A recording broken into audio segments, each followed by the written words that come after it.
కర్నూలు జిల్లా నందవరం మండలం పూలచింత గ్రామంలోని ఎస్సీ కాలనీ నివాసులు తీవ్ర నీటి కొరతతో ఇబ్బందులు పడుతున్నారు. గత నెల రోజులుగా తాగునీటి సమస్య కొనసాగుతున్నప్పటికీ అధికారులు పట్టించుకోవడం లేదని స్థానికులు ఆగ్రహం వ్యక్తం చేస్తున్నారు. ఈ విషయంపై జేబీఎం ఎంఆర్పీఎస్ నాయకులు మాట్లాడుతూ సమస్యను పలుమార్లు అధికారుల దృష్టికి తీసుకెళ్లినా ఎలాంటి స్పందన లేదని చెప్పారు.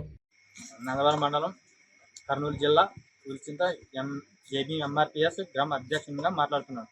ఇన్ని దినాలు ఎస్సీ కాలనీ నీళ్లు కొరత ఉన్నందుకు మోటార్ ఇబ్బంది ఉన్నదని 10 దినాలు రావడం వల్ల నిలబడినాము. మోటార్ చాలా అయినా కానీ అధికారులు ఇంతవరకైనా మాకు ఎస్సీ కాలనీ తిప్పే లైన్ మ్యాన్ తిప్పే పైపుల్ని వాళ్ళు తీసుకొని వాడము, వాళ్ళతో పెట్టుకోవడం. ఎస్సీ కాలనీ ఏం దారం చేసిందో వాళ్ళ అధికారుల మీద మేము చెప్పుకున్నా కానీ పట్టించుకోవడం లేదు. పంచాయతీ ఆఫీస్ కాడికి పోయి కాడు అడిగితే కానీ అధికారులు లేవడం లేదు, ఫోన్ చేసేది వేయడం లేదు. దీనికి అధికారం ఎంతసేపున్నా అధికారులు మీరే న్యాయం చేయాలని ఎస్సీ కాలనీకి మీరే అధికారుల మీద ఎంతో అధికారం న్యాయం చేయాలని అడుగుతున్నాం.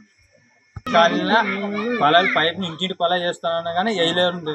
అక్కడ బీసీ కాలనీ మొత్తం ఇంటింటి పొలాలు ఉంది, ఎస్సీ కాలనీ మాత్రం నిండు పొలాలు ఇంటింటి పొలాలు మాత్రం లేవడం లేదు. కొలివిక్స్ చూపిస్తున్నారు మా మీద.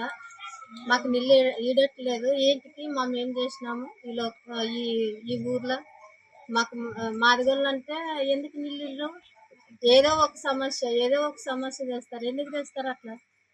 మాకు కొద్దిగా అవకాశం ఇవ్వాలి కదా. మాకు కూడా